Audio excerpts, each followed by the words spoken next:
Hey guys, welcome back. I know it's been a while since I've done a movie review, and I apologize for that. I've had a lot of stuff going on lately, busy with work and stuff like that. But I hope everyone's doing well. And in this particular video, I'm going to be talking about a movie that I saw a couple months ago, and I never got around talking about it. And I actually bought it sometime last year, but just never got around watching it until a couple months ago. And that is Vampire's Kiss with Nicolas Cage. Released in 1989 and directed by Robert Bierman, I think that's how you pronounce his name. And yeah, it's with Maria Conchita, I think that's how you pronounce her name, Alonso, and Jennifer Beals. And this movie was a blind buy for me at my local Dollar Tree. I found it for $1.25. I came across it and I saw Vampire's Kiss in the title, so I thought it sounded pretty interesting, and I never heard of this movie or seen it before. So I picked it up as like a blind buy, and yeah, it's a very good movie. I really enjoyed it.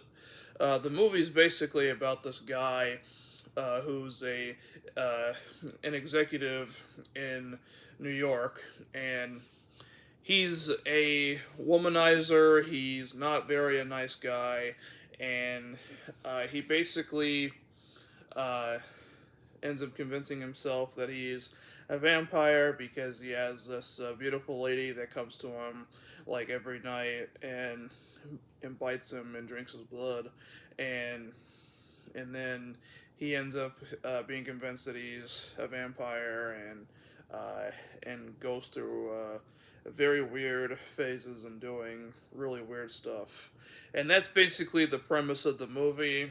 And I enjoyed the movie for what it is. It's not necessarily like a horror movie. There's some horror elements to it, but it's not a horror movie by all means. It's more of like a dark comedy thriller. It even says sleek, outrageous dark comedy from LA Times right here in the front. And uh, it's definitely not your stereotypical Nicolas Cage movie, because usually like he's known as being like a serious guy and stuff like that, and in this one like he definitely um, gets big props, for the acting in this, because he played like a very like arrogant, cocky, crazy person that we're not used to seeing him play, and I thought it was a different role for him, and he played it well. And here's the side, and here's the back, and I'll show you guys the disc art. And this is a newer DVD release from 2021 from MGM, and you might see these. This is the MGM logo. It's like a newer logo that they've done, apparently. So you might see these at like Dollar Tree or something. Um, yeah, this is a very old movie, and the acting is very good. I'd say Nicolas Cage stole the show in this movie. I know a lot of people shit on him for his acting, but I don't think he's a bad actor at all. I think he's a very good, underrated actor, in my opinion. And the women in here are beautiful, like Jennifer Beals and Maria Conchita. She's beautiful, and the uh, the whole plot of the movie, I feel like, was very well written, and like the uh, some of the imagery in this is very like wacky, disturbing, and a lot of you out there probably watching this are probably thinking as you're watching it, like, what the hell am I watching? And that's kind of how I was while watching this movie. I'm not gonna lie, and I'm a big vampire movie guy. Vampires are some of my favorite movie monsters. Vampires, werewolves, zombies. I like them all. So that was basically what drove me into buying this movie, was knowing it had a vampire theme to it. And granted, it's not really a vampire movie, but it is like sort of, but not really, if that makes sense. Like, a lot of the stuff that happens is very, very strange, and like it's like this guy is just like really like crazy, and there's actually people like him out there, which is nuts. Um, and there's some very disturbing imagery in this movie. Like there's a rape scene, there's a scene where he kills somebody and stuff like that.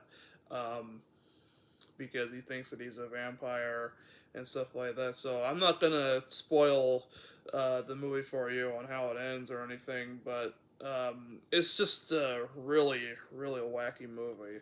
And it's definitely one of the strangest movies I've ever seen, but I still enjoy it for what it is. Nicolas Cage, once again, does a great job in this movie, and it says on the back from New York, accomplished and original. Cage is inspired, and yeah, it's definitely um, well worth watching, and it definitely feels like like how would I put it? Like how like Stephen King movies or books like that don't make sense to some people, and how some things like are happening but they're really not happening, even though like we see it from the person's perspective. Like that's definitely a lot what it's like. So I can see why some people might be put off by it for that reason alone. And if you like the movie, that's fine. And if you hate the movie, I mean, that's fine too. Um, I'm just saying my personal opinion. I don't think there's anything wrong with the movie. I think it's well directed, and the effects for its time were very good. And there are definitely some scenes that are very funny, and there's also most of it is definitely flat out just plain weird. And um, I mean, like, 'cause some people might get lost into it. I mean, I could follow it pretty well, but I can see why a lot of people wouldn't if they didn't, because like, there's just like people with different tastes of different type of movies and stuff like that.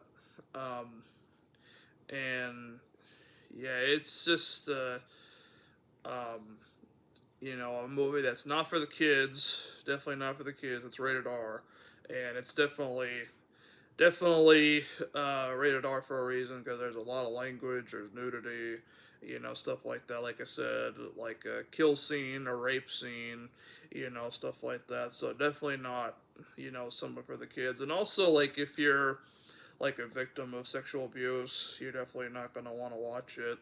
Um, and if you don't like watching a movie about like a guy who's not right in the head, then you definitely probably aren't gonna want to watch it. But if you're into like dark comedies, or if you like anything that's vampire related, like if you liked Once Bitten with Jim Carrey, or if you liked My Best Friend's a Vampire, or any type of vampire themed movie, I think you'll have a good time with it. Even though it's not a horror movie, it's definitely well worth seeing, I think. And if you guys have seen it, let me know what you think of it down below, whether you liked it or if you didn't like it. I'm open to everybody's opinions, because, we're all different. That's what makes us, unique as people. So, yeah, so if you see it at your local Dollar Tree, definitely pick it up. You can probably get it cheap offline, so I recommend picking it up, or giving it a rent, or if you catch it on streaming or something, I recommend giving it a watch. And yeah, that's pretty much it for my review for Vampire's Kiss. Thank you guys so much for watching, and I'll see you guys in the next one. Take care.